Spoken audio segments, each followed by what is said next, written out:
திருத்தொண்டர்கள் சபை. மதுரை அருள்மிகு மீனாட்சி அம்மன் திருக்கோயிலுக்கு சொந்தமான சுமார் 4000 கோடி ரூபாய் மதிப்புடைய சொத்துக்கள் சட்டவிரோதமாக எந்தவித முகாந்திரமுமின்றி அபகரிக்கப்பட்டது தொடர்பாக தற்பொழுது ஆய்வு நடத்துவதற்காக மதுரை வந்தடைந்துள்ளோம். இல்லை, ஆக்கிரமிப்பு வந்து தொடர்ந்து பல ஆண்டுகளாக இருந்துட்டு இருக்கு. எந்த விதமான முகாந்திரம் இல்லாமல் தொடர்ந்து நில விற்பனை நடந்திருக்கு. அது சம்பந்தமாக ஆய்வு நடத்துறதுக்கு வந்திருக்கு. இல்லை, 1932 ஒரு வழக்கு ஒன்று அவங்க போடுறாங்க. அதுலேயே எந்த விதமான பாராதீனமும் செய்யக்கூடாதுன்னு சொல்லியிருக்காங்க. அதே சமயம் அந்த சொத்து வந்து சம்பந்தமாக ஒவ்வொரு தடவையும் தணிக்கை பண்ணி ஊர்வலமாக வந்து மண்டபத்தில் வச்சு அதனுடைய வரவு செலவு கணக்கு விவரங்கள்லாம் தெரிவிக்கணும்னு சட்டப்படியான தீர்ப்பே இருக்குது. ஆனால் அது எதையுமே இவங்க மதிக்கலை. அதனால் அது சம்பந்தமான நடவடிக்கை இன்று மேற்கொள்ளப்படும். இல்லை, திருப்பரங்குன்றத்தில் அனைத்து வகையிலுமே முன்னெச்சரிக்கை நடவடிக்கை எடுக்க ஏற்கனவே சொல்லப்பட்டிருந்தது. அது எந்த வகையில் மீறப்பட்டதுன்னு குறித்து சொல்லி சம்பந்தப்பட்ட குற்ற வழக்கிலும் சேர்க்க நடவடிக்கை மேற்கொள்ளப்படும். ஏன்னா மக்களுடைய உயிர் பாதுகாப்புங்கிறது இன்றியமையாதது.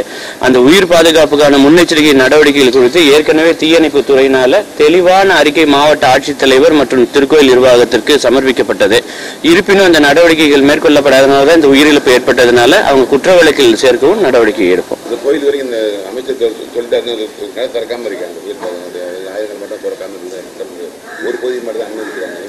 இல்லை, அது முழுமையான பணி சீரமைக்கு பிறகுதான் அது திறக்க முடியும் அப்படிங்கிறதுனால. இல்லை, இன்னைக்கு மீனாட்சி அம்மன் கோயிலுடைய சொத்துக்கள் தான் பார்க்குறோம். அதை பார்த்ததுக்கு அப்புறம் தான் மேற்கொண்டு முடியும். ஏன்னா இது வந்து பெரிய இந்த நிலங்கள் பொறுத்தவரையிலும் மதுரையில் பொறுத்தவரை மண்டலத்திலேயே ஒரு பெரிய இஷ்யூ இது. இந்த இது பார்த்தீங்கன்னா 4000 கோடி ரூபாய் மதிப்புங்கிறது ஒரு சாதாரண விஷயம் கிடையாது. தொடர்ந்து சொல்லப்போனால் ஒரு 900 பத்திரப்பதிவுகளுக்கு மேலே ஆயிருக்கு. ஆமாம், திருக்கோயிலுடைய சொத்துக்களை பொறுத்தவரையிலும் அறநிலைத்துறை ஆணையருடைய சட்டப்பிரிவு 34 கீழான அனுமதியின்றி விற்கப்பட்டால் எப்பொழுதுமே செல்லாது. இது வந்து கட்டளைக்குரிய சொத்துக்கள். மீனாட்சி அம்மனுக்கும் சுந்தரேஸ்வரருக்கும் திங்கட்கிழமை வெள்ளிக்கிழமை பூஜைகளுக்கும் நவராத்திரி, சிவராத்திரி மற்றும் திருப்பரங்குன்றத்தில் இருக்கக்கூடிய முருகபெருமானுடைய பூஜைகளுக்காக எழுதி வைக்கப்பட்ட சொத்து. ஏற்கனவே தெரிஞ்சிருக்கு, இது வந்து சூறாவளி சுப்பையர் என்பவரால் எழுதி வைக்கப்பட்ட சொத்துங்கிறது. அது சம்பந்தமாக தான் இன்னைக்கு ஆய்வு செய்ய போகிறோம்.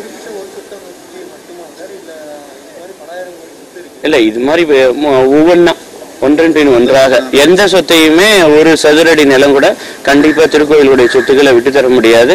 எந்த சூழ்நிலையிலையுமே வந்து இதில் இணக்கமாக போகக்கூடிய வாய்ப்பு எப்பொழுதுமே இல்லாது. உச்சநீதிமன்ற தீர்ப்புரையின் கீழே பார்த்தோம்னா கோயில் சொத்துக்களுக்கு வந்து காலவரையே கிடையாது. எத்தனை ஆண்டுகள் ஆயிருந்தாலும் எத்தனை பத்திரப்பதிவுகள் மேற்கொள்ளப்பட்டிருந்தாலும் மறுபடியும் சுலபமாக மீட்டுக்க முடியும். அதனால அந்த நிறைய நிலங்கள் இருக்கிறதா சொல்லியிருக்கு. இது வந்து நம்ம மாட்டுத்தாவணி பேருந்து நிலையத்திற்கு எதிர்புறம் உள்ள சொத்துக்கள். இந்த இதை பொறுத்தவரையில் தொடக்க நிலையில மட்டுமே சுமார் 50 ஏக்கரா இருக்கிறதா சொல்லி கருதப்படுது. இப்போ வந்து ஆவணங்கள் சரிபார்த்தலுக்கு பின்னாடி என்னன்னு தெரிய வரும்.